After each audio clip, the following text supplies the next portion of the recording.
só um minuto.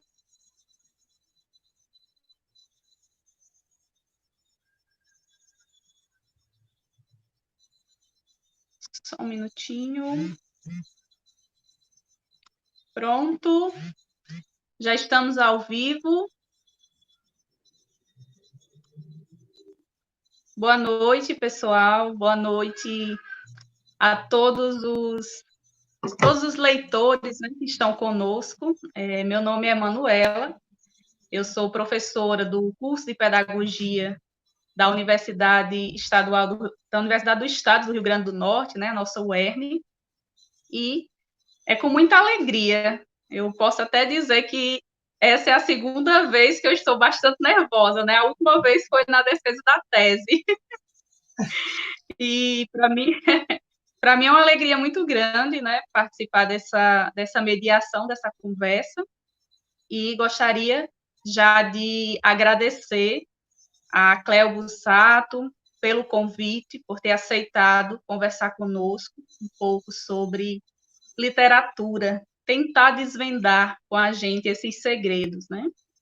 E aí, lembrando que essa iniciativa é uma iniciativa do projeto de extensão O ERN vai à escola, né, que é coordenado pela professora Yasmin Marinho, que está coordenando aqui o trabalho por trás das câmeras. Desde já eu agradeço, né, a professora Yasmin pela parceria.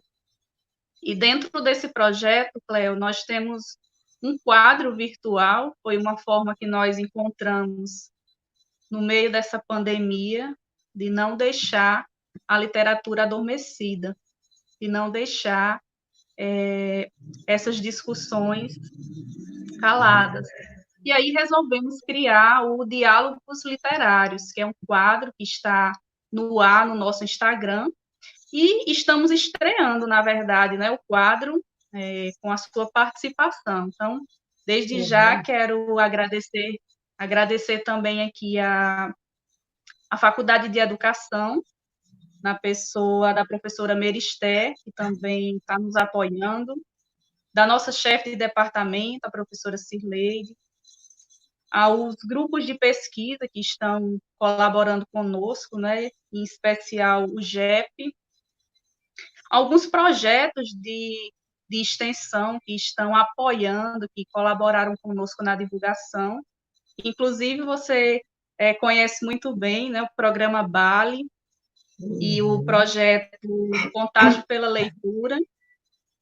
Esses dias eu estive conversando com a coordenadora, né, Sedma, e ela ficou muito feliz, disse que ia organizar lá toda a estrutura para que os voluntários pudessem acompanhar esse momento. Então, desde já também já agradeço, né, por essa parceria. E aí nós temos outros projetos que estão divulgando essa live, que é o projeto de extensão Para Ler, da professora Maíra Emily, projeto de extensão Letramento Acadêmico, da professora Priscila Medeiros, e nós temos também o CELIGE, né, lá da Unesp, coordenado pela professora Renata Junqueira, que também muito gentilmente divulgou a live entre os colegas. Nós temos também o Colégio de Curso Evolução, né, que tem na pessoa da coordenadora Paula, que é aqui também de Paulo dos Ferros, aqui do Alto Oeste, que está divulgando. Então, nós temos aí muitos parceiros, e quando eu estava fazendo aqui essa lista, eu lembrei, né, de um texto que você colocou quando veio a segunda vez aqui no sertão do Rio Grande do Norte. E que bom que nós temos aqui uma parceria que levanta a bandeira, né, da literatura. A gente tenta, com muito sacrifício, organizar atividades e com um único intuito, né, de formar leitores. Então, é uma alegria muito grande poder fazer parte dessa equipe. E aí, pessoal, gostaria de apresentar aqui a nossa convidada, né, escritora, arte educadora e contadora de histórias, a qual eu também tive o prazer de conhecer, né, ainda os livros, quando eu fazia parte do projeto Bali, na época era projeto. Então, a gente, na graduação, já conhecia alguns livros, a gente já utilizava os livros teóricos, né, na produção dos nossos trabalhos, Cléo. E é uma alegria, né, poder, depois de tantos anos, quase 10 anos, né, dessa experiência que eu tive na graduação, retornar aqui hoje com você nessa conversa. Então, pessoal, a Cléo, ela também é mestre em teoria literária pela Universidade Federal de Santa Catarina, né? Tem mais de 25 obras editadas. Teve livro também que foi finalista do Prêmio Jabuti, né, na categoria juvenil. Então, nós temos aí, como ela mesma coloca, né, lá no seu site, é a dona do livro, né, que ela apresentou aí agora. Então, é uma verdadeira artista da palavra. E nós agradecemos imensamente essa contribuição. Eu conversava com a professora Yasmin, que nos tempos em que estamos vivendo, né, a universidade pública, ela passa por uma crise, como todos nós estamos passando, e sem financiamento, sem acesso a esse tipo de trabalho, nós ficamos até limitados, né, de trazer convidados para fazer oficinas, para participar. E em meio a todo esse caos, as tecnologias, elas nos ajudam um pouco, né, a contornar um pouco esse trabalho. Então, fico muito grata pela gentileza, a fofa do terceiro andar. Pedir aí para mostrar de novo. Muito bem. Então é isso, pessoal. Nós agradecemos a todos os estudantes que estão participando conosco, vários grupos de extensão da faculdade, os nossos colegas professores também que estão colaborando. Então, nesse momento, nós estamos todos unidos em prol dessa disseminação da leitura. E vou deixar agora, né, que eu já falei demais, vou deixar você bem à vontade para trazer um pouco, né, dessa sua experiência. E, mais uma vez, em nome de toda a equipe, né, do projeto, nós agradecemos muito, muito mesmo a sua colaboração. Ok, Manu, que bom, muito obrigada. Obrigada, Manu, obrigada, Yasmin, obrigada, URN. Como que vocês pronunciam? Urne? UERN. UERN. UERN. Obrigada, Isso. UERN. É sempre um prazer, né? É sempre um prazer estar com o leitor. Na volta aqui a Fofa, né? No agradecimento aqui da Fofa, eu coloco um texto que é assim: agradeço a você, leitor, por dar vida ao meu texto. Como a semente precisa do solo para germinar, a alma dos que me leem é o solo para o que eu escrevo. E é bem isso, eu costumo dizer, e aí eu acho que esse né, é um ponto de princípio, pode ser um ponto de princípio para a nossa conversa. Se eu não tenho leitor, eu não sou escritora. Né? Se eu não tenho alguém que abre o meu livro e lê, esse livro ele não existe, né? Só o leitor dá sentido ao livro, né? Dá sentido ao texto literário. Porque vamos falar, mas eu acho que a gente, né, pode até pensar, em vez de pensar em leitura, né, que já é um assunto, né, que a gente já passou, já foi adiante, porque a gente sabe que a apreensão né, da leitura, né, dessa tecnologia, é condição para se viver no mundo, né? Enfim, mas vamos focar um pouquinho na questão do texto literário, nessa importância do texto literário. Eu estou super legal aqui de ver os comentários de vocês, gente. Eu vou ficar aqui divagando com digressões, porque eu vou ficar lendo e vou voltar para o texto. Mas, olha, muito obrigada, tá? Porque é isso mesmo. É só essa possibilidade de estar com vocês que me configura como escritora. Eu costumo sempre dizer que eu não sou escritora de livro de prateleira, sabe, para livro de ficar parado na prateleira. Eu quero meu livro sendo lido. E a Fofa, inclusive, gente, ela está no PNLD 2020. Eu não sei se já fechou o sistema para escolha da Fofa, mas ele está participando. Eu divulguei bastante o livro nas minhas redes, na época, né, março, fevereiro, março, acho que foi o período de escolha. Então, leve ele para a escola, sabe? Eu acho que a Fofa, assim, mais do que a questão do bullying, que é o que se pegou, né, muito do livro, né, um ponto principal, eu acho que ele tem uma coisa que, principalmente para nós mulheres, meninos me dão licença, mas para nós mulheres, a Fofa fala de uma maneira muito particular, porque ele fala um pouco da alma feminina.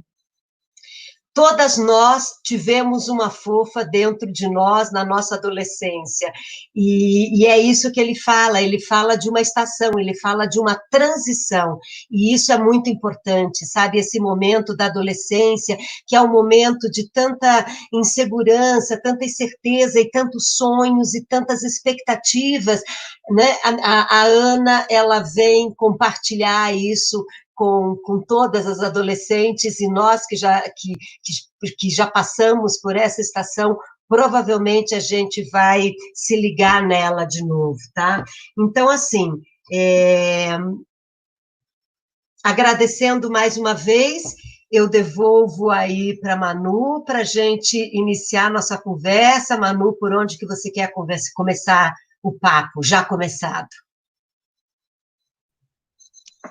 Então, nós podemos começar sobre esse contexto histórico da palavra. Acho que seria interessante, até porque a gente traz aí a contação de histórias como uma das estratégias, né, para a formação do leitor.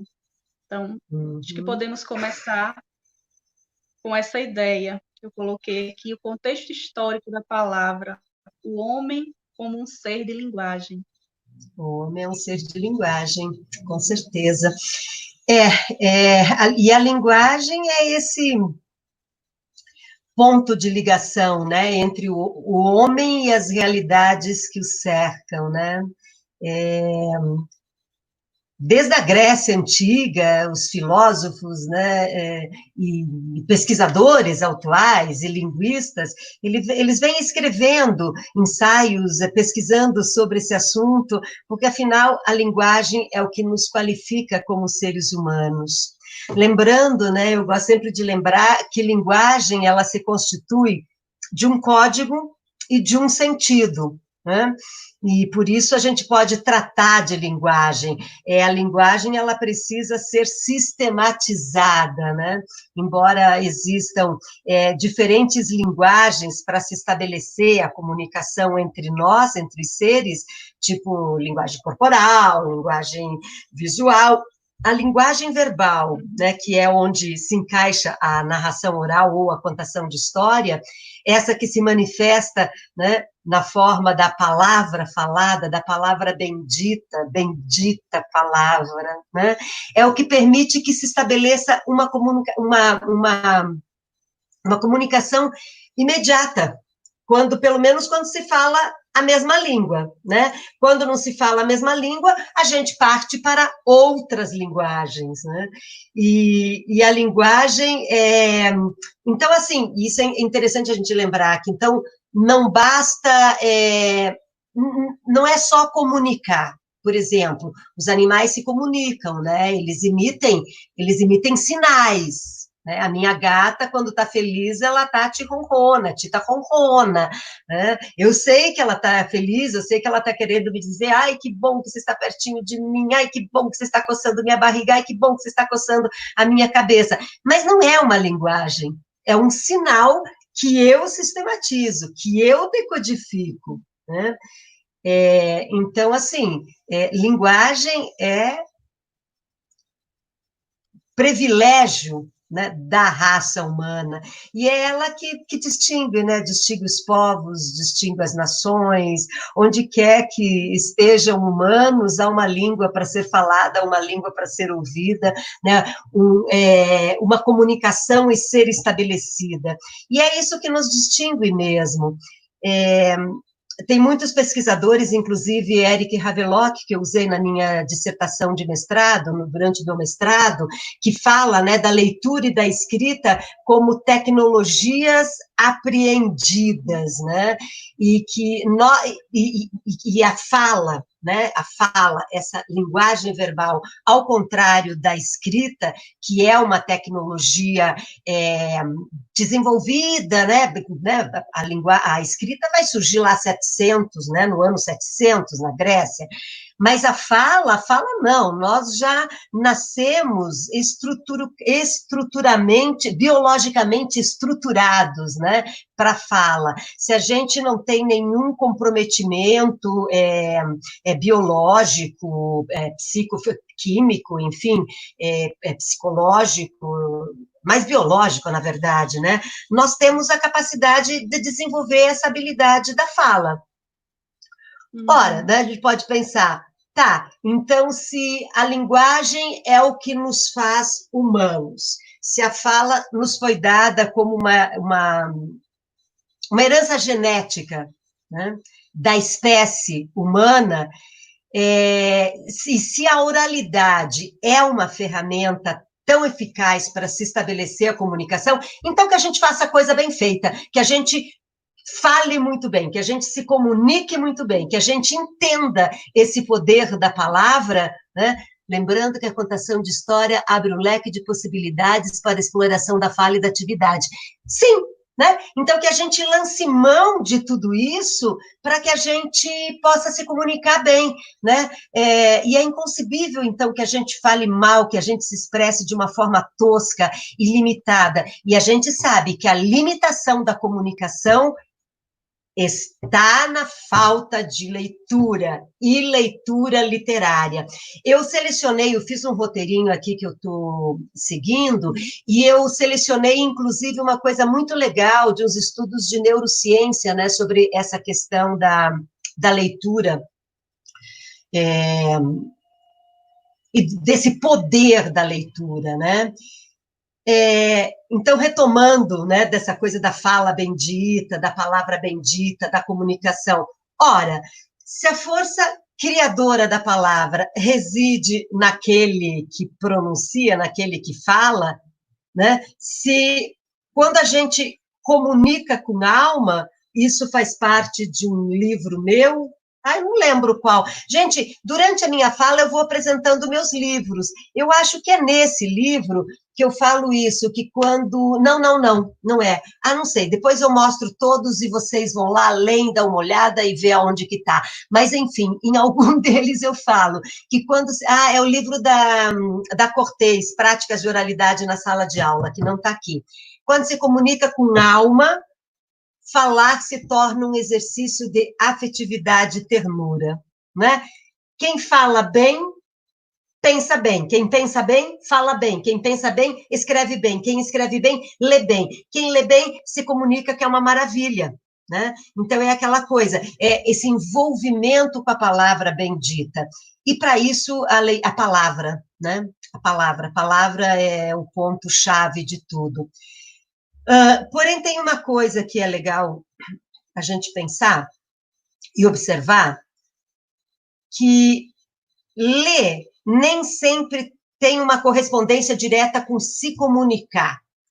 A leitura, ela não se transforma necessariamente, né, numa comunicação oral, né, já que a gente vai pegar o gancho da oralidade, né? Eu leio e escrevo, eu leio e silencio, me calo, eu leio e comento o que eu leio e esqueço o que eu leio, né? Então, assim, ler é apenas uma das possibilidades, né, da comunicação. Existem excelentes leitores que são péssimos comunicadores. Eu conheço muita gente que devora livros, mas você bota para conversar, sabe? É a pessoa meio travada, porque ler não implica necessariamente ser um bom comunicador. Para isso existe um treino, né? Você tem que treinar. E um dos treinos é leia muito, leia em voz alta. É uma das primeiras coisas que eu falo nesse livrinho aqui, eu falo assim, que é a arte de se comunicar contando histórias. Leia em voz alta, ouça a sua leitura, perceba o que deve, o que pode ser alterado para que ela se torne mais fluida e envolvente. Lembre-se, linguagem é um arranjo de sons, não de letras, sons decodificados. Ao ler, você exercita a linguagem e, consequentemente, organiza o pensamento, que é a condição essencial para se construir uma narrativa. Ora, uma comunicação, ela se estabelece quando eu tenho, né, esse arranjo feito aqui dentro. Tudo bem, eu estou seguindo aqui um roteirinho, né, para me orientar, mas isso já está introjetado, isso tudo já está introjetado. Então, assim, tem pessoas que são, né, como nós falamos, são bons leitores, mas não necessariamente são bons comunicadores. Comunicar-se necessita de uma aprendizagem muito específica, né? E eu acho que a comunicação oral ela não é a ferramenta mais eficaz, né? Mas na comunicação existem várias ferramentas que a gente pode lançar mão para se comunicar. É engraçado a gente pensar na questão da oralidade. Vocês estão aí num berço de oralidade, né? Vocês estão aí junto com contadores natos, né? Tem pessoas completamente sem escolaridade que se comunicam bem. E tem pessoas que têm muita escolaridade e não se comunicam bem. Então, eu acho que existem treinos, existe um estudo mesmo, né? Uma técnica a ser apreendida, né? E tem outra coisa, a comunicação não se faz se não tiver esse receptor. Se vocês não estiverem aí me ouvindo e dizendo que estão me ouvindo e mostrando que estão atentos, entende? Eu não vou saber se a minha comunicação está acontecendo realmente, né? Se ela está efetivamente ocorrendo, né? Se meus ouvintes estiverem desatentos, com dor de dente, eu posso estar numa palestra, sabe, num lugar super bacana, com super recursos, mas se o receptor não está disponível para mim, eu não vou, a comunicação não vai acontecer. E acho que daí a Manuela colocou, a Emanuela colocou uma coisa no início, né, desse momento que a gente está vivendo, onde tudo para, tudo se fecha, e nós temos que nos voltar para os recursos tecnológicos. Eu comentei isso hoje à tarde numa oficina que eu estou ministrando, que é justamente isso. Até então, até março, a gente tinha a internet, a gente tinha esses recursos, porém a gente não se dava conta, talvez eu, pelo menos, não dava conta do poder desse meio de comunicação, né? O poder da internet, o poder dessa comunicação aqui eu, na minha casa, no meu sossego, sabe, com uma webcam mal, ruinzinha, que, né, não me dá luz, né? Enfim, estou conversando com quantas pessoas ali pelo Brasil todo. Esses dias eu fiz uma live, sabe, com as meninas que cuidam de iniciativas lá na Itália, iniciativas do português como língua de herança. Então, assim, eu acho que a pandemia nos trouxe a consciência de muitas coisas, e entre elas, o poder da comunicação através desses meios virtuais. Imagina, eu estou aqui conversando com vocês, né? Nós estamos aqui ao vivo há 25 minutos, trocando ideias, conversando, e isso é muito legal, né? Agora, obviamente, é isso, para que a comunicação aconteça, eu preciso ter um emissor trabalhado, um emissor apto a desenvolver esta fala, esse espaço, né? Enfim, para desenvolver esta comunicação. Deixa eu ver se tem mais alguma coisa que é interessante eu falar para vocês. Vamos ver aqui, comunicação, né? Contar a história, um ato comunicacional, né? Teve uma participante que já colocou aí, né? Contação de história, né? Então, vamos levando. Eu acho que a gente pode passar. Penso que na leitura feita com atenção, concentração, você consegue voar nas ideias dos autores, interagir com as ideias, transportando-as para o dia a dia. Eu quero falar um pouquinho sobre isso daqui a pouco, quando eu entro na questão da literatura, no poder transformador da literatura. Então, é isso, né? A pandemia, ela acaba nos trazendo algumas coisas, algumas reflexões importantes, né? Algumas reflexões importantes.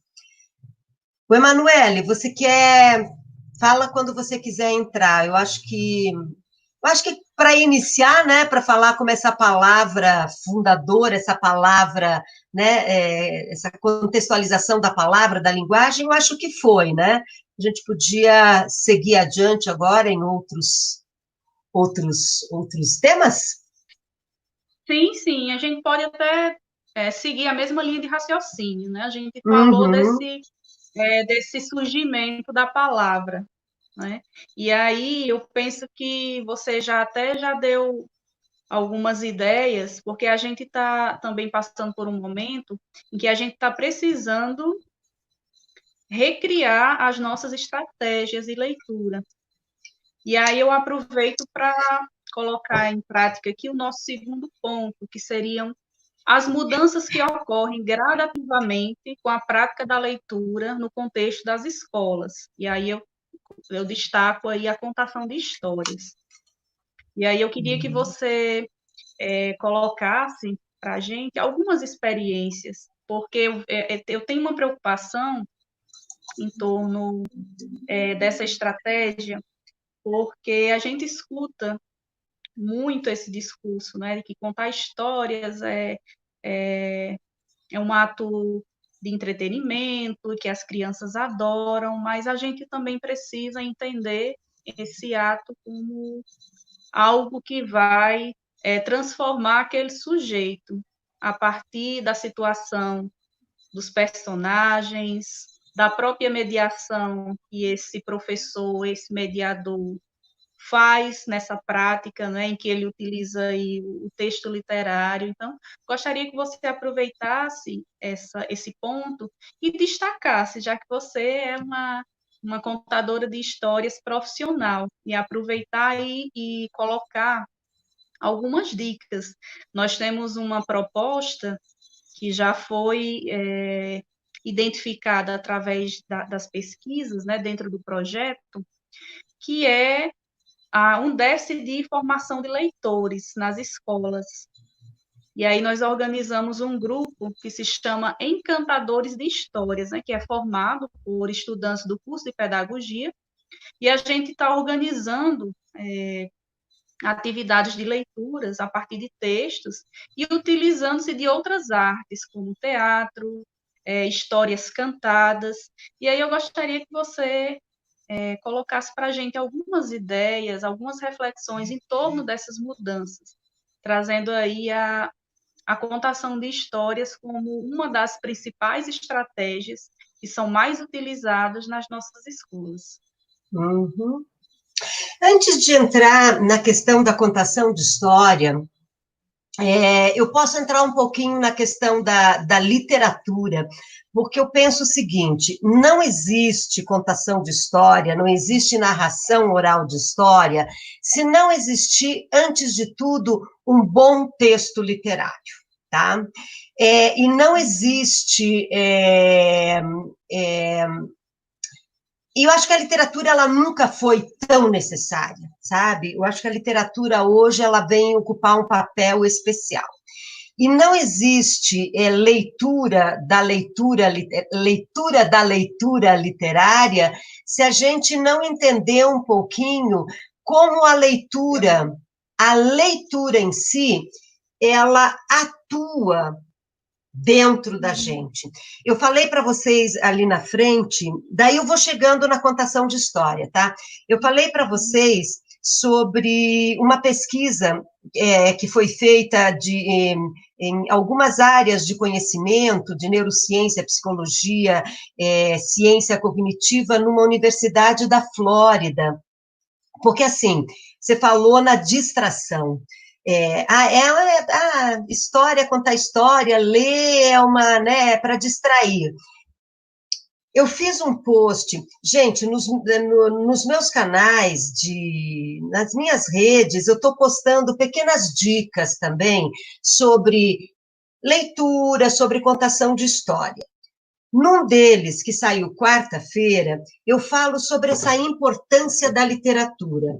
E eu falo que, apesar de muita gente considerar a literatura como, é um passatempo, sabe, é distração, é uma fantasiazinha, dá um livrinho para ela ler, para de ler esse livro, menina, sabe, ocupa sua cabeça com coisas mais importantes. Eu acho que é justamente esse descomprometimento da literatura que carrega o seu grande poder transformador. Né? A literatura ela tem o poder de falar de coisas pesadas de uma forma leve, de coisas complexas de uma maneira muito simples. E sem a gente se dar conta, sem a criança se dar conta, ou sem a gente, vamos colocar a gente, né? Não precisa ser a criança, não, vamos colocar a gente, depois transfere isso para lá. A gente vai se transformando. Eu falo sempre que de história em história a gente vai se construindo. Eu vou entrar um pouquinho nessa questão da literatura, nesse poder da literatura, nesse poder de nos construir, de nos curar, de nos salvar, né? Além de nos distrair. Mas eu quero trazer aqui para vocês, eu não sei se vocês conhecem, o resultado dessa pesquisa, ela é quase recente, deve ter uns, 2 anos, essa pesquisa que foi feita por esses pesquisadores de uma universidade da Flórida, unindo uma pesquisa meio que interdisciplinar, que ligava a ciências cognitivas com psicologia, com neurociência. E eles constataram que, além do óbvio, né, que a leitura é um dos melhores exercícios para manter o cérebro ativo, para manter as capacidades mentais em forma, né, que a leitura ela coloca em funcionamento inúmeros processos mentais muito importantes, né, relacionados à percepção, à memória, ao raciocínio. Que a leitura, estamos falando de leitura de livro literário, tá, gente? Estamos falando de leitura literária. Que essa leitura, ela estimula as representações mentais. E quanto mais complexo for o texto, quanto mais complexa a trama, quantos mais complexos os personagens, mais vai exigir do sujeito leitor. E assim, e de uma forma muito pragmática, a imersão num texto literário por meia hora tem um efeito de redução de estresse absurdo, é como se você se colocasse, entende, porque você entra num estado meditativo, é isso. A imersão no livro literário, ele te coloca num espaço de meditação, e aí eu quero colocar isso daqui a pouquinho, quando eu vou entrar nesse exercício da presentificação, no exercício da alteridade. Mas apenas continuando aqui nessa toada, dessa pesquisa dessa universidade, né? Então, ele provoca essa redução de estresse, por quê? Porque ele amplia a capacidade de foco e de concentração, né? Ele te coloca meio que num transe. Aí, o que acontece quando você lê um livro literário, né? Vamos lá, você pega a Fofa do Terceiro Andar, você lá está imersa na história da Fofa, você está lá completamente... Eu estou aqui falando, divagando, porque eu quero procurar um trechinho, tá aqui. Você tá lá lendo a fofa. O que acontece? Seu cérebro está trabalhando, estão ocorrendo sinapses, está lá, né? Todo o cérebro, toda a frequência elétrica do cérebro em plena atividade. Enquanto você lê, você aciona regiões do cérebro que estão ligadas com a experiência vivida pelo personagem. Então, eu vou ler aqui um trechinho da personagem num momento muito difícil da vida dela, que ela fala assim: hoje eu quero apresentar algumas pessoas que fizeram parte do meu universo. Não que as tenha escolhido, mas elas estão aqui. Moram no mesmo prédio de um colega da escola, o Otávio, um deus grego. Os cabelos lisos, a franja que cai sobre o olho lhe dá um ar misterioso. Moreno, quase negro, olhos de jabuticabas, faz musculação, é todo forte, deve ter uns 16, 17 anos. O seu defeito é ser metido.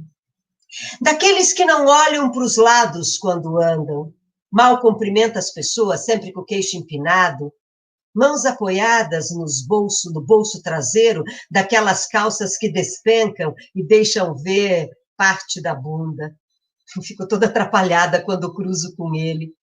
O Otávio percebe, ele é bem mais alto que eu e me olha de cima com a beira do olho e diz apenas: oi. Quando mudamos aqui para o condomínio, tentei puxar conversa, mas ele não deu muita bola. Apenas nos cumprimentamos. Ele mora no 5º e eu no 3º. Dias atrás, tomei o elevador e, por azar, lá estava ele, com os amigos. Os meninos ficam mais valentes quando estão em grupo, não é? As meninas também. Eu é que sou meio bicho-mato, como diz meu pai, vivo sozinha. Então, por azar, o elevador parou entre o 2º e o 1º andar. Pânico geral. Estou sufocando, dizia um. Estou com medo, dizia o outro. Falta de ar, o terceiro.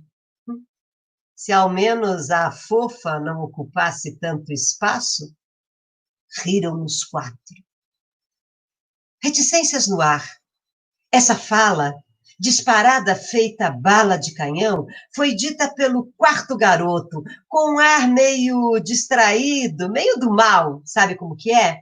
Como se estivesse falando sozinho, pensando alto. E quem disse isso? Quem? Otávio. Lógico, é a cara dele. Em seguida, parece ter se dado conta da indelicadeza, ficou um clima, um silêncio mortal naquele espaço um por um. Ninguém ousava nem respirar. Depois de alguns segundos, que se pareceram horas, ele tratou de consertar. Vocês conhecem a Ana? Ela é a nossa fofa, a fofa do 3º andar. O elevador deu um tranco e voltou a funcionar. Providência divina. Eu nem sequer conseguia abrir a boca. Ela estava cheia de silêncios, cheia de soluços. Os olhos cheios de lágrimas. O peito querendo explodir. Nesse dia, descobri que dor no peito pode ser raiva, pode ser humilhação. É dor de dentro. Dor que dói mais do que dor de dente. Esse é um dos momentos que a fofa descreve. Pois bem, o que a fofa sente nesse momento? Né? Raiva, humilhação, rebaixamento. Ou seja, enquanto você está lendo, né, estão ocorrendo sinopses, o seu cérebro está trabalhando. E enquanto isso está acontecendo, o seu cérebro está construindo o caminho da raiva, o caminho da humilhação. O cérebro, ele vai estar justamente ativando essas mesmas áreas que foram ativadas quando você estava lendo. Ou seja, ele vai construindo, porque é assim que se constrói, né, o conhecimento no cérebro, né, você tem uma emoção, você tem um estímulo externo que promove uma emoção, e isso constrói um caminho. Então, constrói um caminho de um sentimento. Ora, se eu mergulhei nessa leitura, e se eu, com a Fofa, me senti angustiada, a Fofa, ela é gorda, né, que eu não li o início, né, a Fofa, ela ocupa todo o espaço do elevador.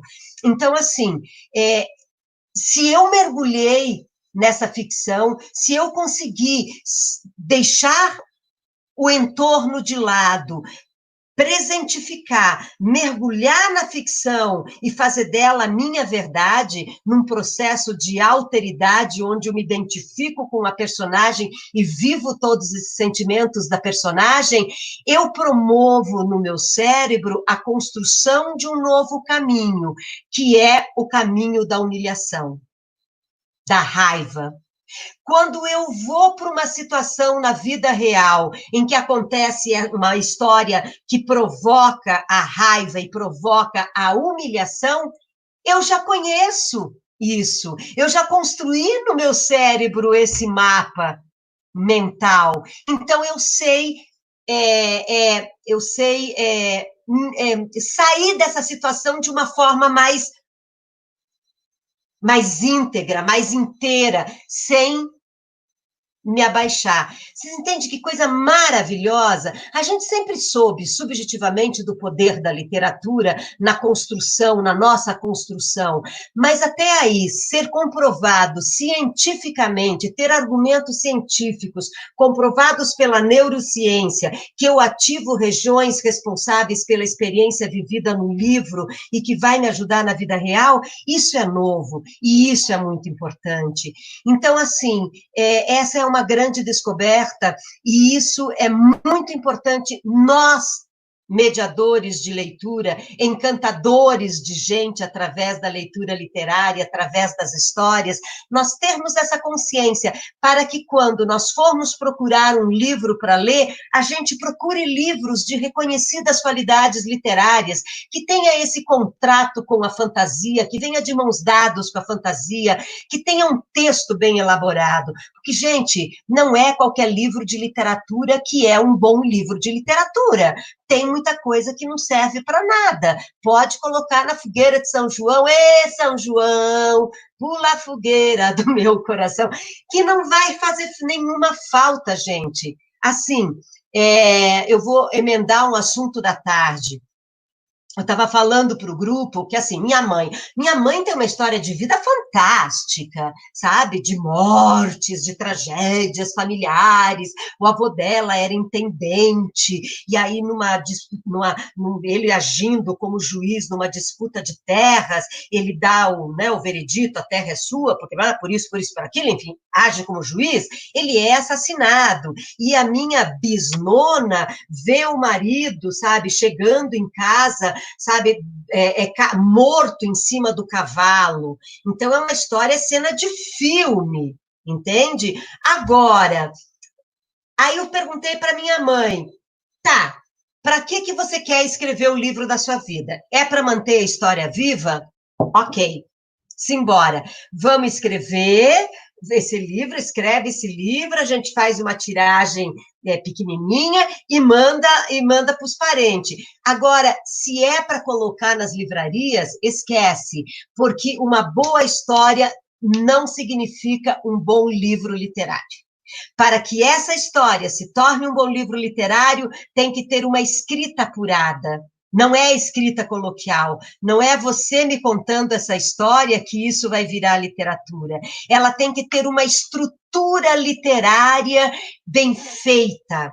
Ela precisa ter um ritmo, tem que ter ritmo, tem que ter imagens memoráveis. O escritor, ele tem que ter a capacidade de colocar no papel imagens que o leitor não vai esquecer, que transporta o leitor para a cena. Você percebe? Então, assim, não é a linguagem coloquial, a linguagem de todo dia, que vai me dar a qualidade de um texto literário. E isso a gente precisa ter em mente na hora de selecionar um livro de literatura, tá, gente? Para levar para as crianças. O que essa história diz para você? Né? O que essa história te traz como... o que essa história te traz como elementos para ampliar a sua percepção, a sua concepção de vida, de mundo, de si próprio, o que ela traz para ampliar a sua consciência pessoal? Essa é uma história de alma? O que eu chamo história de alma? Histórias que tratam daquilo que é universal, daquilo, né, que traz aquele conteúdo simbólico no seu cerne, aquele conteúdo arquetípico que serve para você que está aí no Rio Grande do Norte, como serve para o sujeito que está aqui no Rio Grande do Sul, como serve para aquele outro que está lá no Egito, aquele outro que está nos Estados Unidos, obviamente, né, traduzindo, sendo traduzido, que sabe, que fala para o cara que nasceu 100 anos antes de mim e que vai dizer para o cara que nascerá daqui a 100 anos, porque ele trata daquilo que é universal, daquilo que é inerente ao ser humano, né? Fala de sentimentos, fala de alegrias, de tristezas, de esperança, de coragem, fala de assuntos que dizem tudo para todo mundo. Então, assim, eu falei, né, que eu acho que literatura nunca foi tão necessária, porque ela colabora com essa inteireza do ser, né? Agora, para isso, para que a literatura... Então, você escolheu um super texto literário, que tem todos esses acordos poéticos, mão dada com a fantasia, imagens memoráveis, né, acordos ficcionais, o inverossímil está presente. Agora, para que se efetive essa obra literária, o leitor tem que se aquietar, ele tem que se deixar afetar, ele tem que se deixar tocar pelos efeitos e pelos afetos do texto, o que significa presentificar. Ele tem que estar de corpo e alma inteiro na experiência literária. A literatura exige que a gente esteja de corpo e espírito e alma no espaço ficcional, com o risco da ficção não se materializar. E se não se materializa, não rola essa experiência. Então, essa vivência estética, né, que é promovida por esses poderes, por essas forças ocultas que escorrem entre as linhas de um texto literário, faz da literatura uma arte imprescindível para os dias de hoje, porque ela nos coloca no centro, nos conecta com a nossa essência, e a gente está precisando disso. A gente precisa deixar o mundo de fora e viver o mundo de dentro, né? Para a gente poder dar conta dessa loucura toda, né? Então, assim, a literatura, ela pede essa cumplicidade, né? Pede a nossa inteireza durante a experiência, para que esse mundo fictício se materialize mesmo, né? Para que eu possa penetrar nele, para que eu possa vivenciar as crenças, as emoções do personagem, para que eu sinta a raiva como a Fofa sentiu, como a Ana sentiu, para que eu sinta a humilhação da Ana, para que eu transfira isso para o meu próprio corpo, para que eu materialize, para que eu ative a minha própria memória e relembre dos momentos em que eu mesmo senti essa humilhação e essa raiva, para que eu ative os meus sentimentos e eu possa sair deste mundo de mentira modificada de verdade. Então, eu penso assim, que a literatura, como a brincadeira, como brincar, ela favorece, sabe, esse estar presente, essa presentificação do sujeito, né? Ela ela desperta essa presença, né? Ela desperta todos esses afetos, e quando você traz uma história com alma, quando você traz uma história que provoca sensações, provoca arrepio, provoca medo, provoca alegria, leveza na criança, a criança vai trabalhando, agora vamos falar da criança, né? Temos muito aqui, né, nesse contexto escolar, ela vai justamente promover, permitir, permitir não, favorecer que a criança viva esses afetos. E se ela ainda não conseguiu dar nome a esses sentimentos, a partir dessa experiência que podemos chamar de alteridade, ela vai conseguir nomear aquilo que ela está sentindo, né? E a partir dessa experiência, dessa vivência simbólica, a gente vai acionando um processo de autoidentificação, desidentificação, né?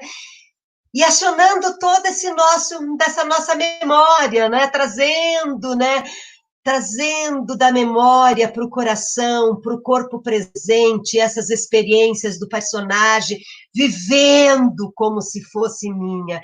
E deste lugar imaginário, né, ampliando contradições, resolvendo conflitos.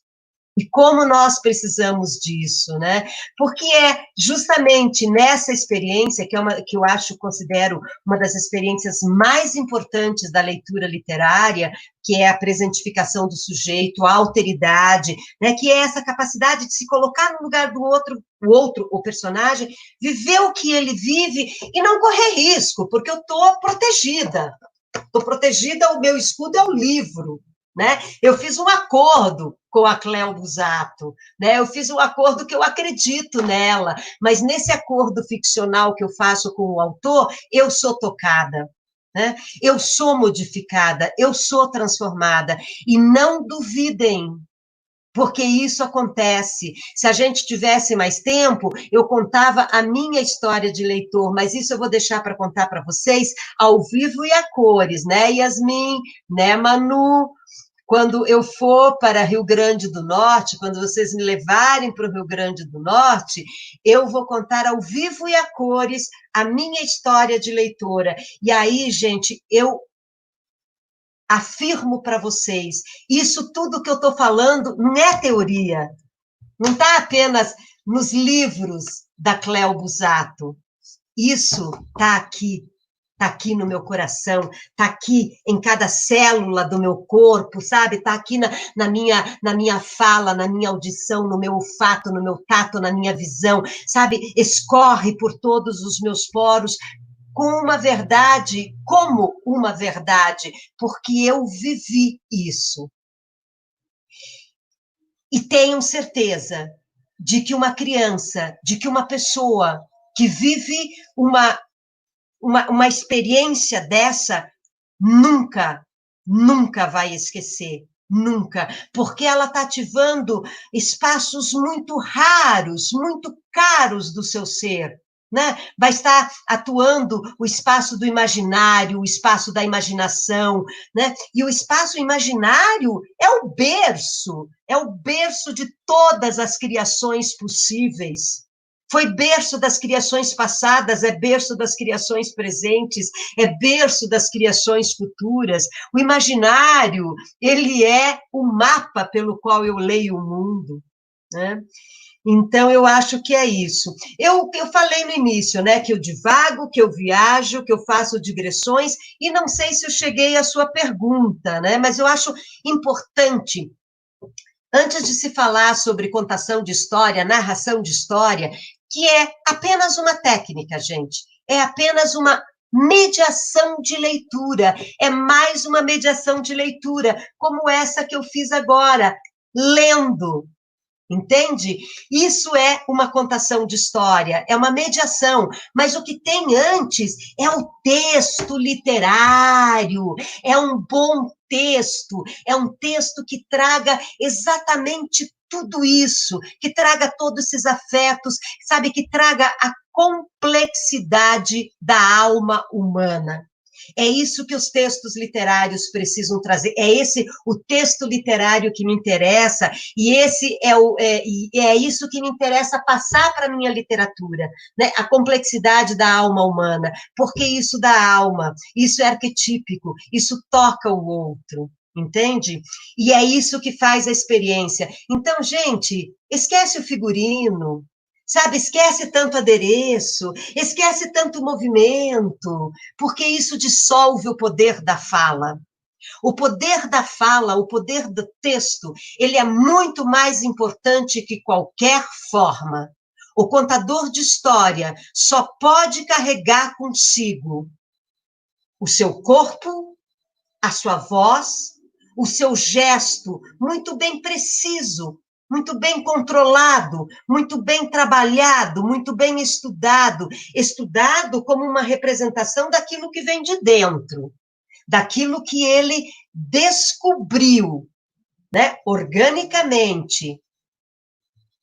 E o texto literário é a palavra bendita, bendita palavra. É o texto que interessa, e é só o texto, gente, que vai convencer o outro. Então, fujam de sinopses na contação de história, fujam de histórias bobinhas, fujam de histórias que não são bem construídas, sabe? Fiquem com um texto de qualidade e leiam, contem a história tal qual está escrita pelo autor. Porque se o autor demorou um mês para escrever, um ano para escrever esse livro, um mês a gente não escreve, mas se eu fiquei um ano em cima desse livro, buscando a palavra correta, o ritmo certo, né? É porque tem a ver. Então não dá para você alterar o texto do autor. Então, quando você for contar uma história, quando você for memorizar uma história, sabe? Leve ela para o coração, traga para o coração o que estava da memória, faça da memória um só coração. Isso eu sei de cor e salteado onde está. Está nesse livro. Tá? Narre com todas as palavras. Tem um exercício, com todas as palavras do texto. Tem um exercício que eu faço numa oficina, nas oficinas presenciais, que é a memorização do texto através da visualização, né, desse texto. E assim, e às vezes causa um rebuliço, causa um pandemônio durante o meu curso, porque as pessoas, porque precisa falar tudo do jeito que tá, porque você é muito exigente, porque... Não, não sou exigente, apenas acho que um texto tem que ser narrado tal qual ele foi escrito, porque seu autor é um direito, sabe, é um respeito ao direito autoral. Se o autor demorou tantos anos, tanto tempo para montar aquela estrutura gramatical, não é você que vai transformar todo aquele parágrafo numa coisa coloquial, que é isso que a gente costuma fazer quando a gente lê e conta do nosso jeito. Não é ler e faço a minha interpretação e conto do meu jeito. Eu vou memorizar palavra por palavra do texto. E aí, cara, o que vai acontecer? As crianças vão pirar, porque elas vão estar de frente de um texto potente, forte. Nossa, professora, quantas palavras! Como que a senhora consegue memorizar tudo isso? Memoriza por imagens. Manu, 8 horas.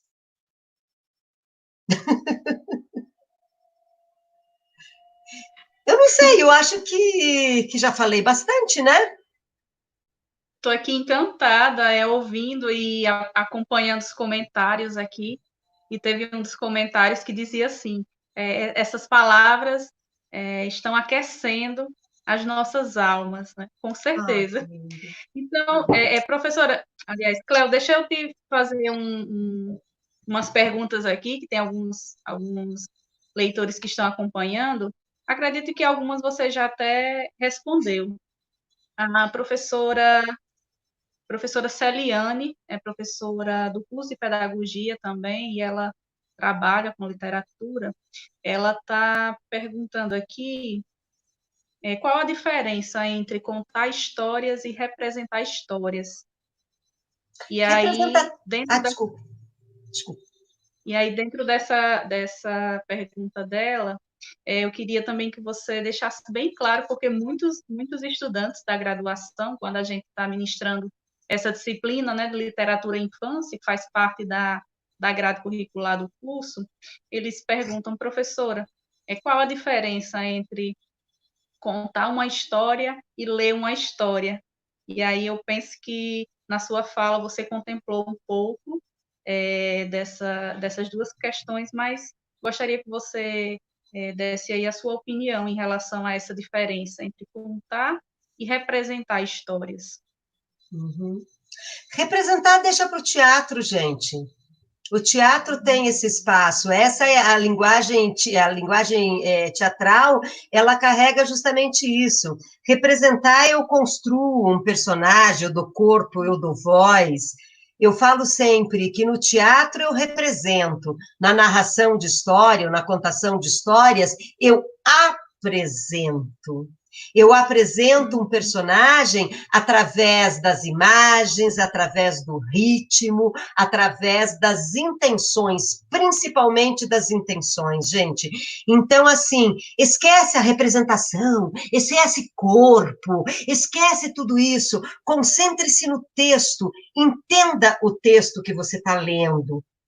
Sabe? Entenda as intenções que o texto carrega, o que o personagem está querendo dizer agora, entende? E aí você vai narra, você pode narrar sentadinho, sem gesto nenhum, sem nada, mas você vai prender o ouvinte, você vai grudar o ouvinte na cadeira, porque ele vai ser fisgado pelos ouvidos pela história. Tem uma coisa muito bonita que a Marta Moraes, que a Marta é a editora desse livro, tá, gente? É a editora de vários livros meus. E a Marta é uma especialista em leitura e ela fez um prefácio para esse livro que ela começa assim: um bom contador de histórias pesca ouvintes pelos olhos e ouvidos. Um bom leitor é fisgado pelo encanto da história. É isso. Fisgue o seu ouvinte, né, pelo texto, pela história. Deixa a representação para o teatro. Agora eu vou representar a fofa. Muito bem. Né? Agora eu vou apresentar a fofa. E naquele momento, eu senti que raiva, eu senti a dor que eu senti, era pior que dor de dente, esqueci o texto, né? É isso. Respondeu? Uhum. Acredito que sim. Teve outras perguntas, mas eu acho que na sua fala contemplou, e eu também acredito nessa ideia de que o texto ele é sagrado, ele é único. Uhum. E essa ideia de cortar partes do texto, ou de resumir, ou de colocar apenas trechos, eu penso que isso aí é uma grande falha e acontece muito ainda no nosso contexto. Uhum. Você Cléo, está... Pode falar. Eu tem ia, uma eu outra ia pergunta, uma Depois eu falo, é que tem pergunta. alguma coisa que eu vou depois pegar em cima disso, tudo que você falou, sobre a questão das histórias, né? Sobre essa coisa Uhum, da escolha do texto literário. uhum, uhum. Isso, inclusive a gente trabalha, né? A gente está sempre colocando para os alunos reflexões em torno dessa escolha do texto literário, porque a gente sabe que o mercado editorial vem aí com muita força e tem muitas produções que realmente não se encaixam nesse plano de literatura que a gente está discutindo aqui. Tem uma outra pergunta de um leitor aqui, a Tatiele Moraes, ela diz assim: uma prática que eu vejo muito e até reproduzo é a de pedir para os alunos representar histórias com desenhos. É realmente saudável? Uhum. Olha só. Aí já seria tipo uma pós-leitura, né? O que a gente Sim, pode fazer? sim.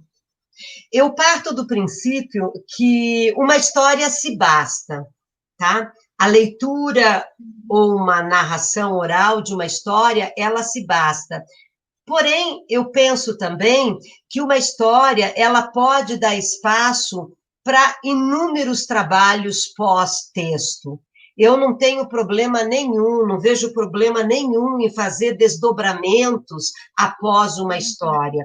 Eu acho que, inicialmente, é importante deixar as imagens assentarem dentro do sujeito, né? Assentarem no coração do sujeito, deixa elas ecoarem, deixa elas provocarem ecos.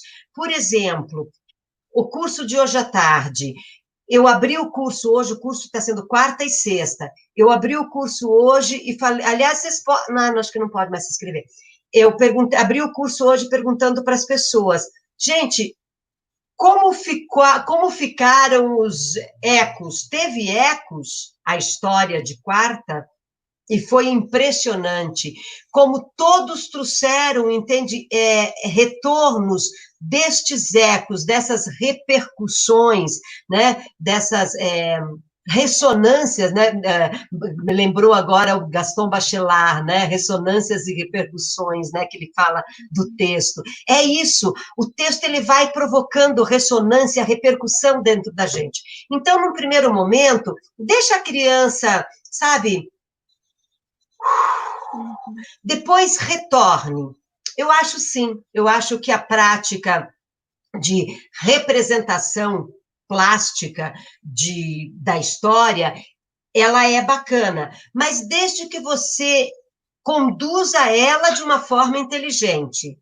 Uma coisa, eu acho, é você acabar de contar uma história e dizer para as crianças, agora vocês desenhem aí o personagem.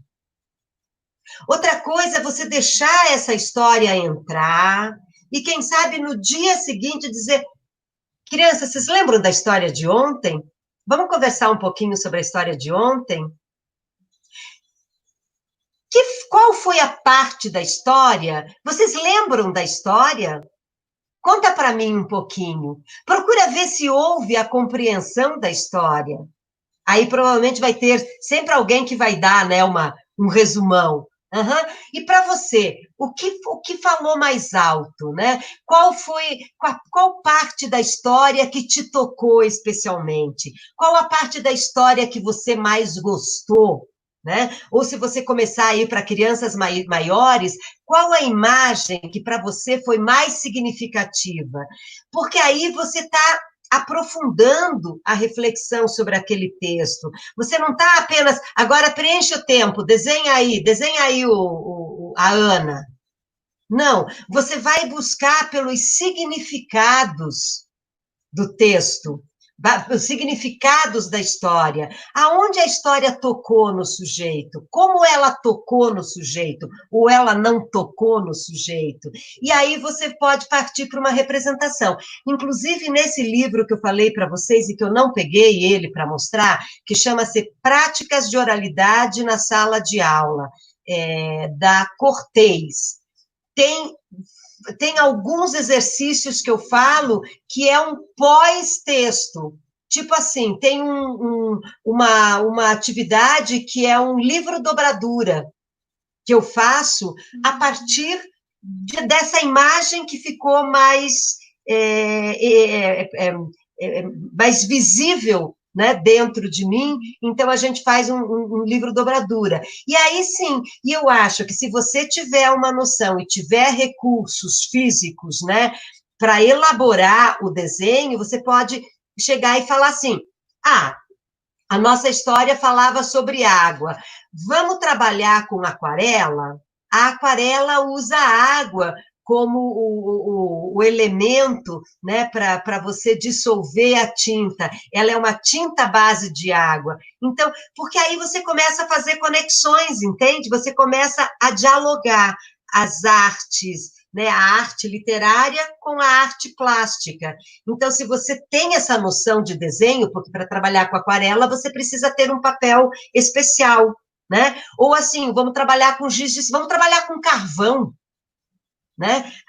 A história, essa história da fofa, ela é muito forte. Ela é muito, o sentimento que a menina teve aqui foi muito forte. Vamos supor que você trabalhou só um capítulo dela, em alguns momentos mais pesados. Vamos trabalhar com o carvão? Por que que a gente vai trabalhar com carvão? Né? Por que que a gente vai trabalhar com a cor preta? Né? Então, assim, se você significa e ressignifica, acho que vale tudo. Eu acho que o que não vale é fazer as coisas sem sentido, sabe? Eu acho que tem que dar sentido para tudo. Isso.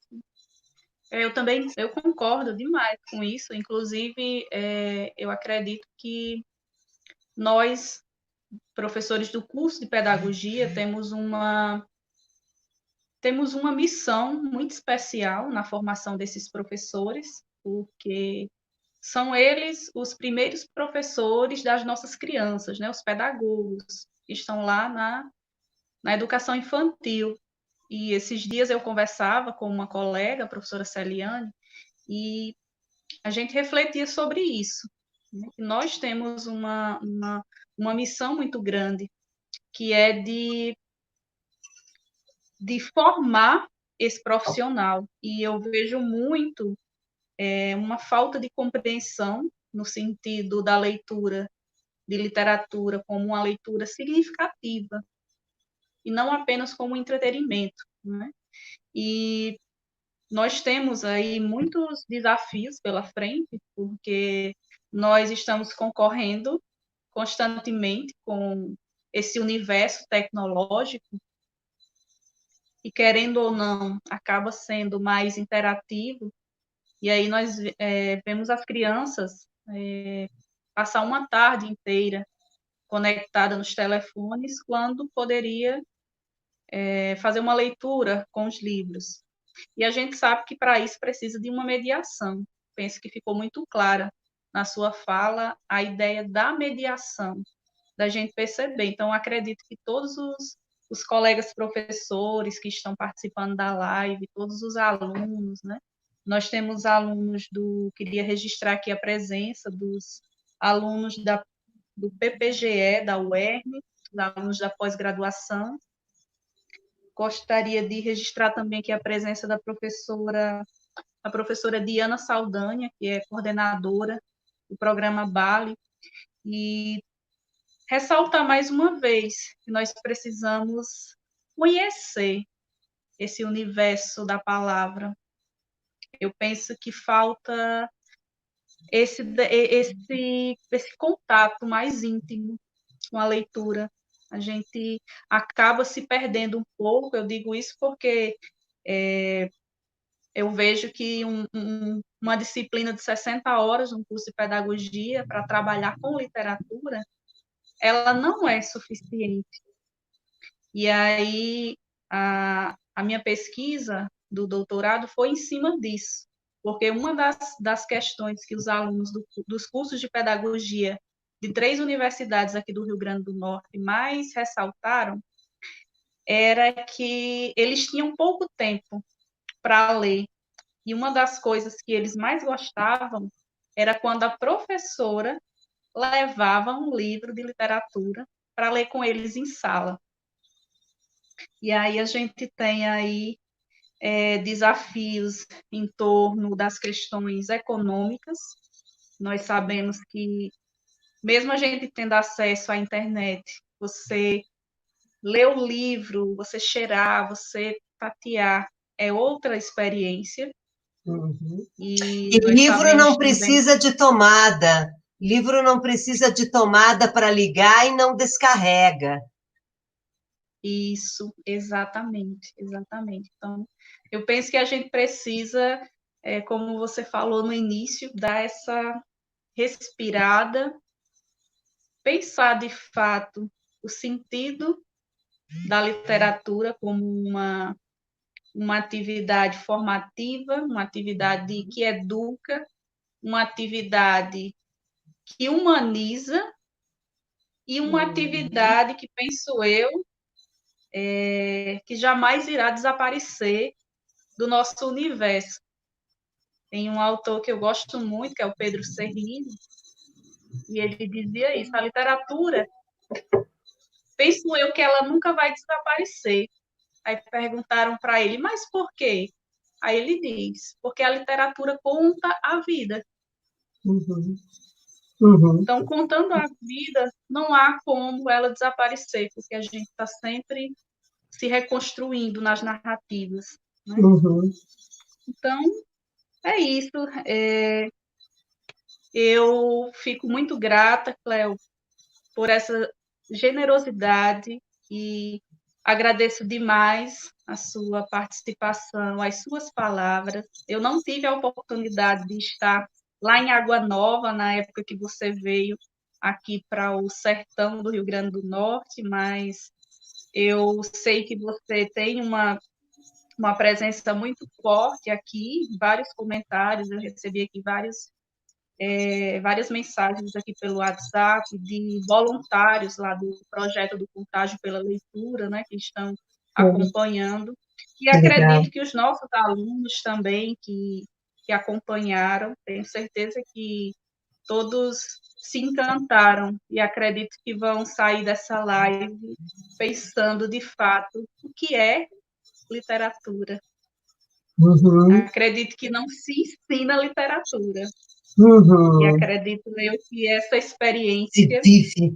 ela acontece no ato de ler bons livros, conhecer os nossos autores. Nós temos vocês aí que fazem a nossa literatura infantil e juvenil cada vez mais forte, e penso eu que precisamos favorecer isso, seja através de uma live como essa, seja através das oficinas que você tem feito aí nas suas parcerias, seja nos contadores de histórias, que nós temos muitos ainda aqui nos interiores, né, do Rio Grande do Norte, do Brasil Uhum. inteiro, e que são Uhum. momentos que a gente não vê com tanta frequência, mas que muitos de nós tivemos essa oportunidade. Hoje a gente pergunta às crianças quais são as histórias que os pais contam e elas ficam perdidas. Então, nós tivemos o privilégio e sabemos o quanto essas narrativas oralizadas elas fazem a diferença, né, Sim. na nossa formação humana. Então, mais uma vez, agradecer também à professora Yasmin, que está aqui conectada, trabalhando para que tudo acontecesse da melhor forma possível.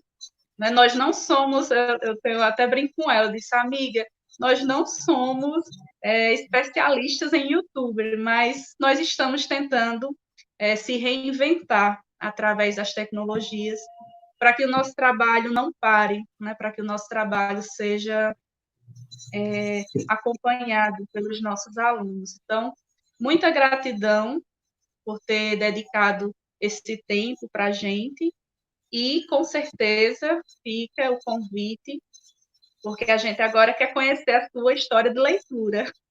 Sim, sim. E olha só, Manu, você falou né, desse texto aí super bonito que você está nos trazendo. Você pesquei uma palavra, né? Humanizar. E eu acho que é isso. Eu acho que quando a gente reconhece que a literatura, aliás, ela nos ajuda a reconhecer essa dimensão simbólica da vida, sabe? Sim, Que é sim. assim, existir de acordo com uma lógica dessa troca simbólica nas relações, né, de dar, receber, largar. E quando eu atuo dentro desta lógica simbólica, eu digo que nós passamos a habitar poeticamente o mundo, e que essa é a condição social, essencial para se viver.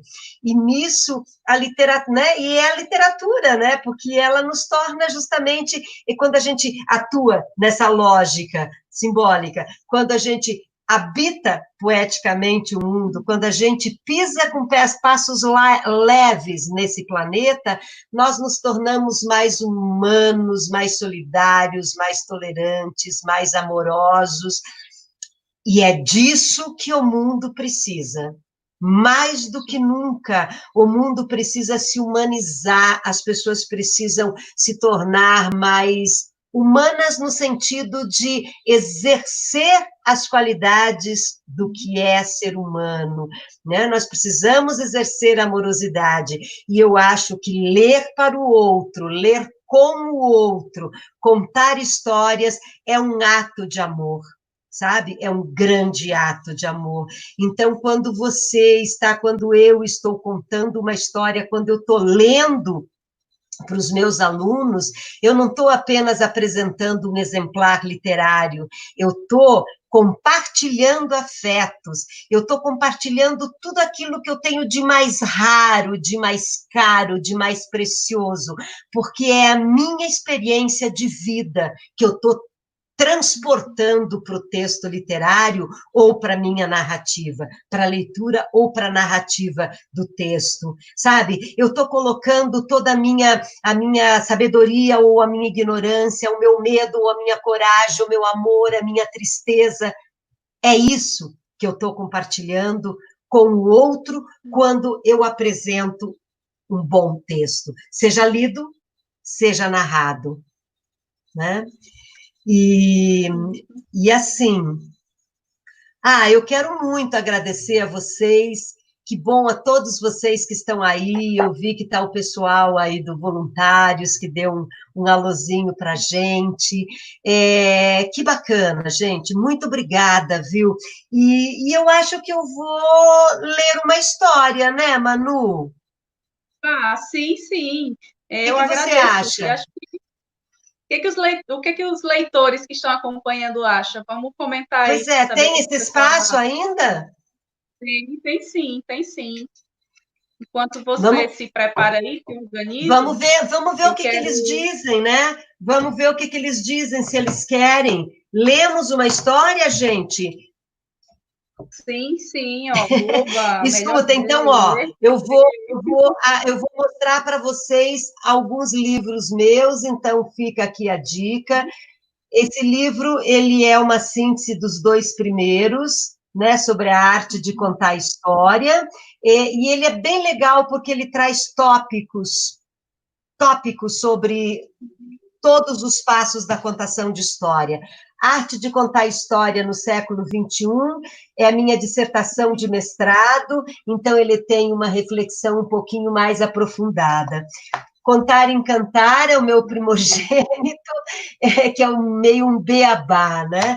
E vou apresentar só 2 livros de literatura. O Mitologia dos Quatro Elementos, que tem contos deliciosos para serem narrados, e o Histórias que eu gosto de contar, que é a história que eu vou ler para vocês verem como ler pode ter o seu encanto, né? Uma história bem lida, ela encanta sim. Então, eu vou ler uma história para vocês desse livro. Esse livro, ele foi selecionado para o PNLD 2018, gente. Então, deve estar nas escolas também, tá? E a história que eu gostaria de apresentar para vocês é uma história do Japão chamada Flor da Lua. E a história começa assim.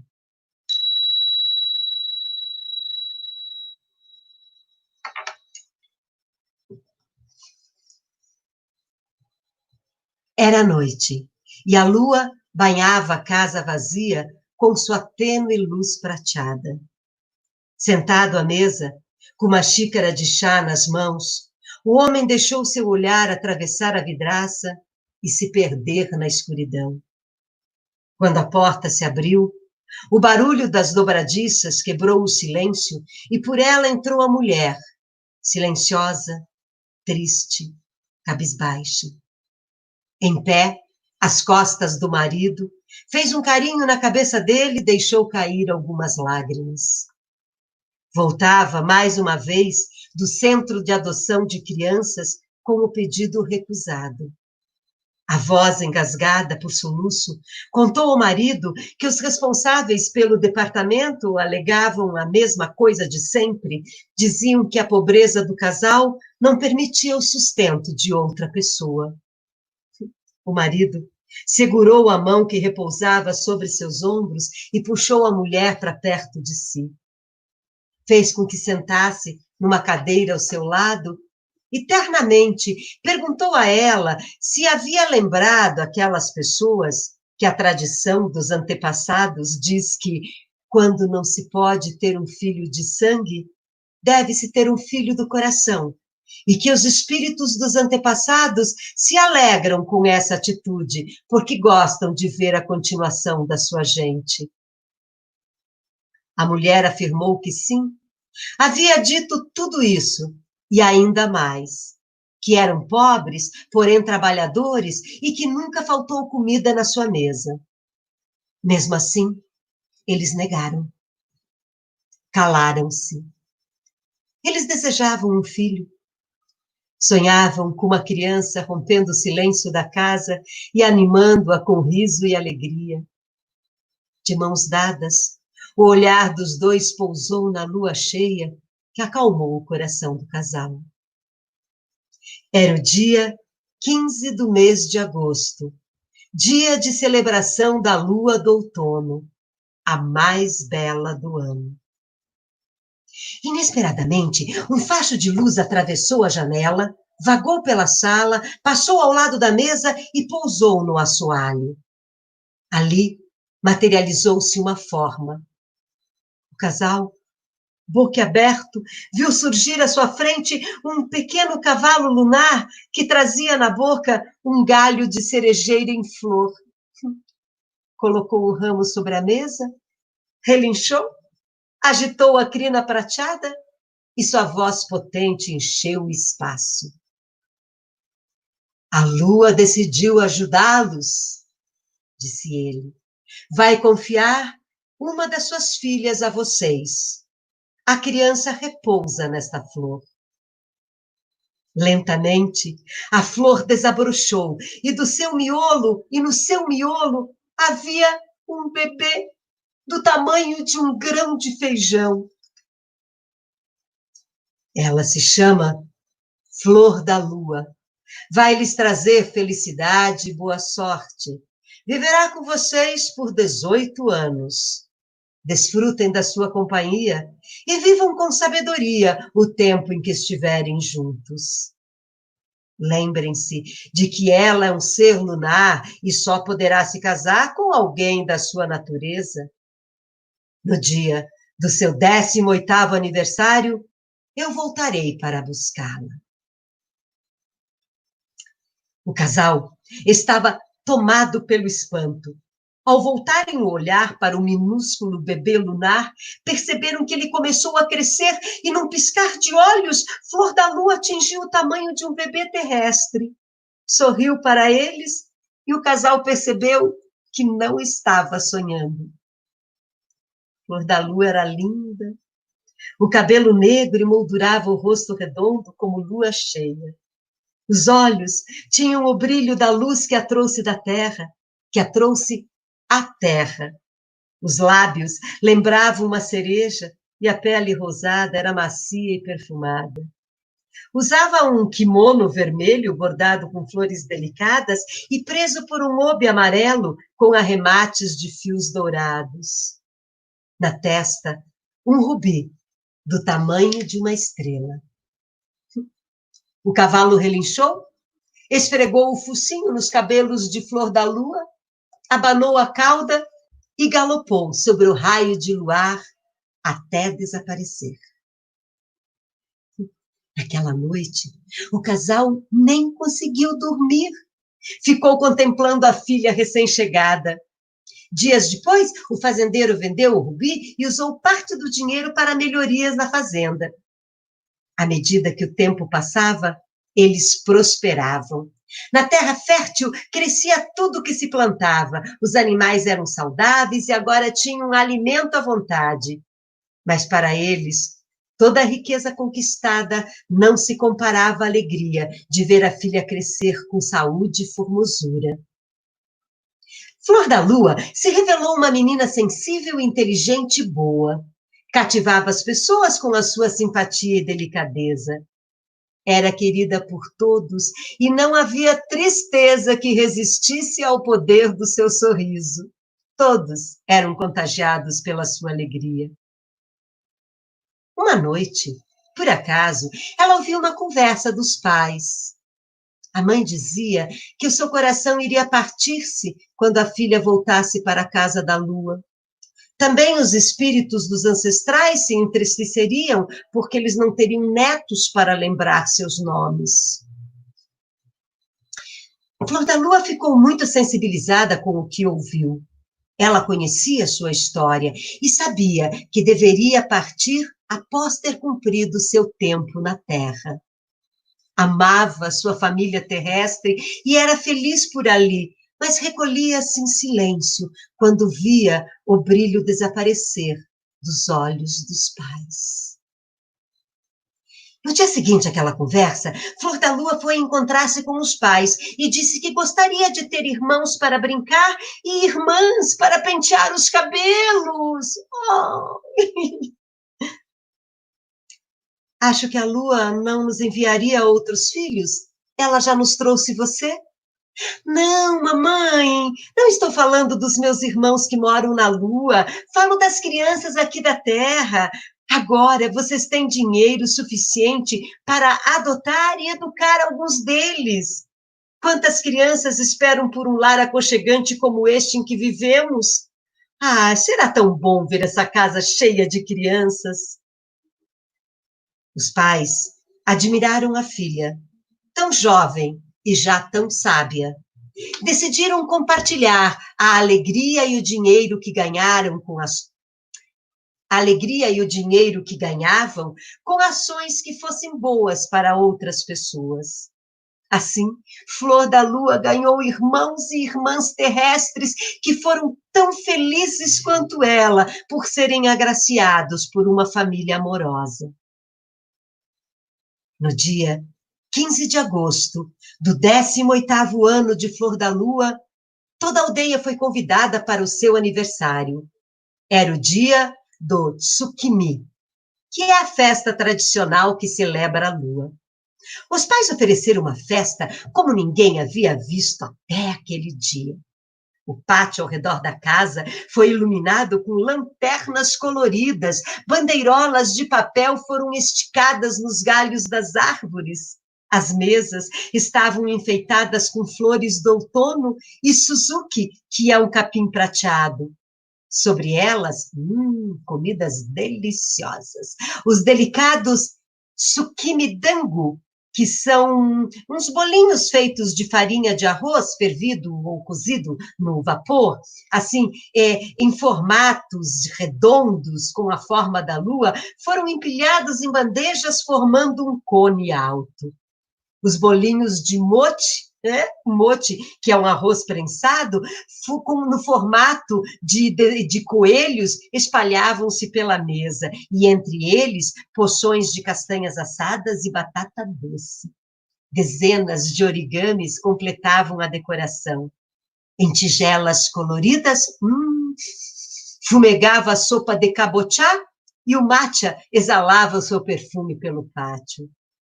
Os músicos tocavam samizé, que é um instrumento de cordas, flautas e tambores. Alguns recitavam poemas, outros dançavam, e a noite se encheu de alegria.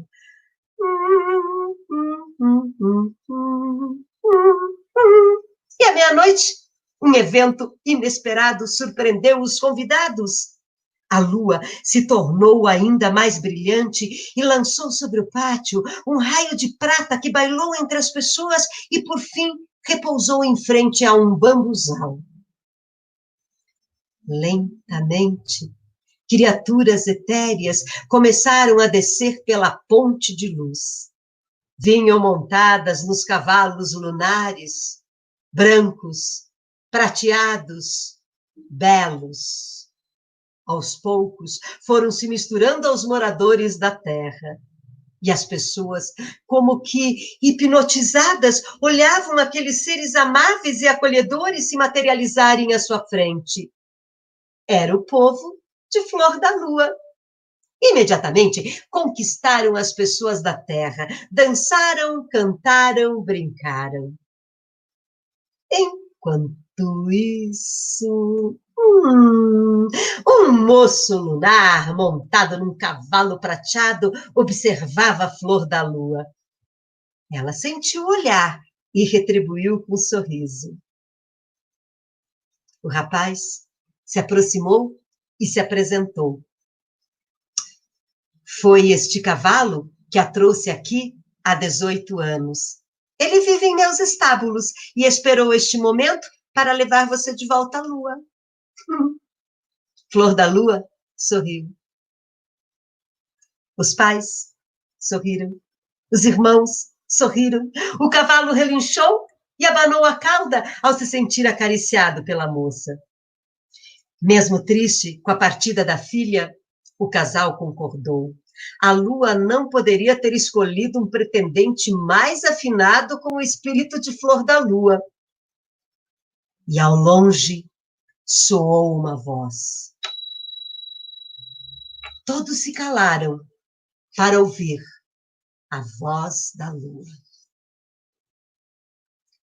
Alegrem-se, vocês agiram corretamente, viveram sabiamente seus dias, compartilharam com Flor da Lua e as outras crianças o amor e a boa sorte. Flor da Lua voltará todos os anos, neste mesmo dia, acompanhada da sua família lunar, para celebrar o aniversário com vocês. E a festa durou a noite toda e foi a mais linda que os moradores da aldeia já haviam participado.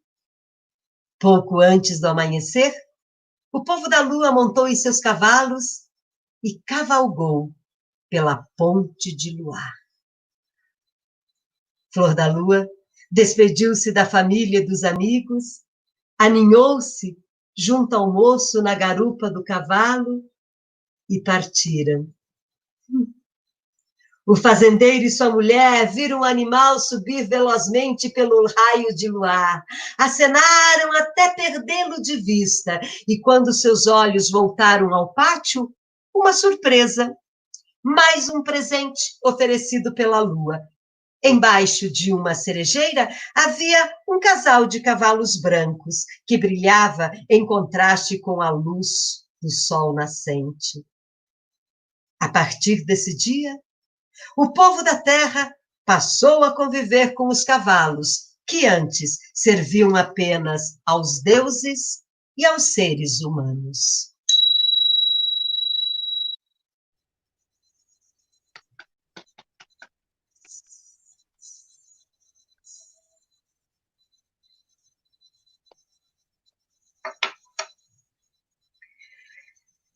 Obrigada.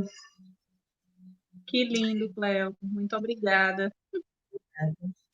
No meu canal YouTube, gente, tem vários contos que eu trago para vocês, desse livro e de outros. E eu só vou deixar uma historinha bem pequenininha aqui de final, que é assim.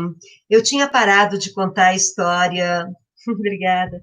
Tinha parado de contar a história na internet, e no início de março, quando a Itália estava no auge das mortes, uma menina chamada Francesca, filha de uma coordenadora de uma iniciativa de português como língua de herança, que são um trabalho que eu venho fazendo há 4 anos, me pediu para contar uma história, porque ela estava muito triste com toda essa história da Covid. E aí, eu recomecei a contar histórias na rede.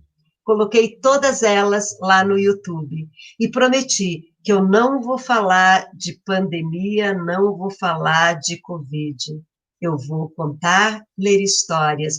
Eu vou me tornar também uma reencantadora de gente, reencantadora da vida através das histórias. Obrigada a todos vocês, obrigada pela participação e até uma próxima oportunidade. Nós que agradecemos por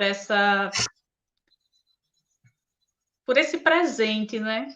Essa leitura tão linda e em tempos tão difíceis. Então, só gratidão, agradecer a todas as pessoas que participaram, a todos os estudantes que acompanharam desde o início, aos colegas professores, porque nós estamos todos juntos nessa reinvenção, cada um dentro da sua área. Então, quero agradecer imensamente, muito grata mesmo por toda essa riqueza nessa noite. Então, Cléo, muito obrigada e é isso. Só gratidão e dizer aos leitores que estão acompanhando que nós temos dentro desse quadro as dicas de leitura. Então, nós vamos colocar também os livros, divulgar, fazer toda a divulgação do seu trabalho que nos encanta. Então, só Obrigada. agradecer por Muito tudo. obrigada. Muito obrigada mesmo, viu? Pois, um beijo e até uma próxima oportunidade. Até uma próxima. Um beijo a todos vocês. Beijo, Manu. Beijo, Yasmin. Tá, beijão. Tchau, tchau. Tchau. Tchau, gente. Beijos. Tchau. Então tá.